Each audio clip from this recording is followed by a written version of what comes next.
If you think London's roads are packed, you should see the skies. Heathrow, the crown jewel of Britain's aviation network, has been operating at full throttle for nearly 20 years. With just 2 runways struggling to handle increasing traffic, delays have become as common as rainy afternoons. Meanwhile, Boris Johnson, then London's mayor, had an idea so wild it could either solve the crisis or be the punchline of future pub jokes. Build an entirely new airport in the River Thames. Imagine that. Planes taking off over water, not houses. No more noise complaints, just the occasional seagull giving side-eye to a 747. Heathrow's humble beginnings. Heathrow didn't start as the bustling mega hub it is today.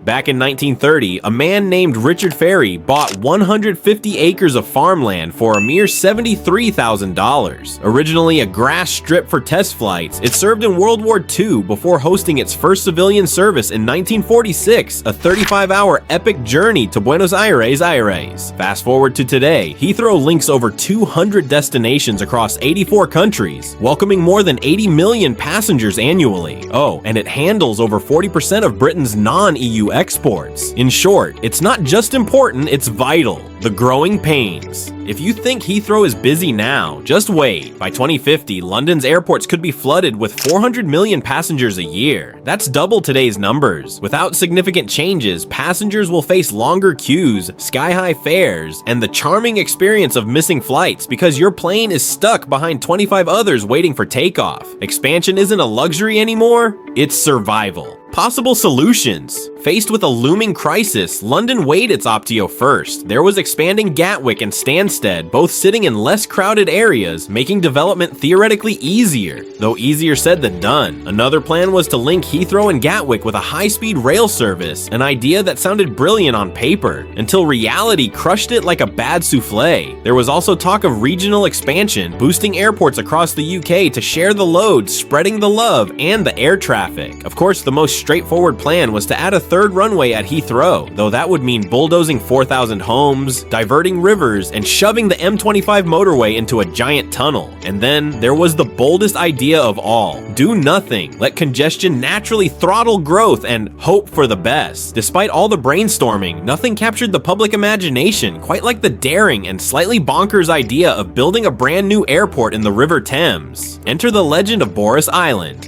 Boris Island, a $76 billion dream. Nicknamed Boris Island, the Thames Estuary Airport proposal was London's aviation equivalent of a moonshot. Imagine this, a 6-runway, $76 billion mega airport rising out of the Thames Estuary, built offshore and designed to handle an eye-popping 150 million passengers each year, nearly double Heathrow's current traffic. This wasn't just about building a bigger airport, it was about making a bold statement that London was ready to dominate the global skies. Boris Johnson, never one to dream small, rallied top architects, engineers, marine experts, and environmental scientists to bring this radical vision to life. International funding, including some very curious investors from China, was floated as a way to finance this jaw-dropping venture. On paper, it sounded spectacular, futuristic, ambitious, and iconic. But when the time came to face reality, the project ran into turbulence faster than you can say Mayday. From warships packed with bombs to a foggy forecast that would make even Sherlock Holmes sigh, Boris Island proved to be a beautiful dream that was simply too complicated to land. How would it have worked? The Thames Estuary Airport wouldn't have been your average airfield. This was aviation reimagined on steroids. First off, there would be no flying over homes. Every takeoff and landing would happen over water, sparing London's residents from the constant drone of jet engines. Access to the airport would be car-free, with passengers reaching it exclusively via high-speed rail tunnels, sleek, efficient, and very sci-fi. Check-ins would be futuristic too. Instead of schlepping to the airport, you could drop your bags at train stations like St. Pancras or Ebbsfleet and hop straight onto your flight. No battling taxi queues or overpriced airport coffee while you wait. Best of all, this airfield would boast 24/7 operations with no residential noise curfews. Planes could come and go like it's a party that never ends. In short, it would have felt less like Heathrow and more like the kind of secret lair where James Bond villains sip espresso before plotting global domination, sleek, futuristic, and, let's be honest, probably wildly over budget. Challenges, birds, bombs, and a whole lot of fog. And if you thought London's traffic jams were bad, try building an airport surrounded by a checklist of natural disasters. First, fog lots and lots of it. The Thames estuary gets 3 times more fog than Heathrow, meaning planes would spend more time hovering than landing. Then birds, not just a few flocks, but thousands of them. And when birds meet jet engines, the results are not great. Oh, and did we mention the sunken World War II warship? The SS Richard Montgomery is just casually chilling nearby with 10,000 unexploded bombs on board. It's been sitting there for over 70 years, and moving it is about as appealing as juggling lit dynamite. As if that wasn't enough, the estuary is a major shipping lane and home to some of Britain's largest liquefied natural gas terminals. In short, building here would have been like playing real-life SimCity on nightmare mode.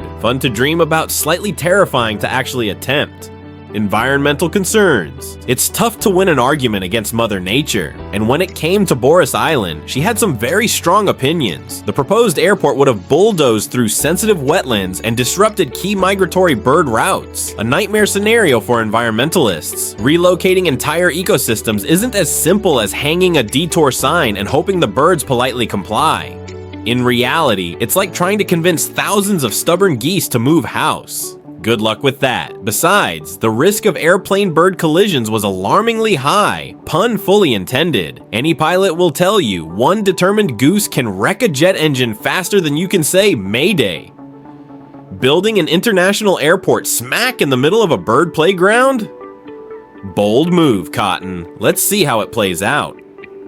Heathrow versus Thames. Supporters of the Thames Estuary Airport argued that London's aviation dominance was hanging by a thread. Cities like Paris, Amsterdam, and Frankfurt were racing ahead with shiny new expansions, threatening London's position as Europe's leading travel hub. Building Boris Island could have sent a powerful signal that London was ready for the future. But on the flip side, closing Heathrow wasn't as easy as flipping a sign from open to closed. Thousands of businesses, from logistics giants to corporate headquarters, had grown up around Heathrow, relying on its quick international access like plants relying on sunlight. Shutting it down would have sparked economic chaos, forcing businesses to either relocate to the new estuary airport, cling desperately to Heathrow with diminished service, or jump ship entirely to European rivals. In the end, Boris's grand vision was simply too expensive, too risky, and too tangled in complications. The dream of a glistening new Thames airport? It stayed right where it was born, trapped on a PowerPoint slide next to the words, "Maybe someday."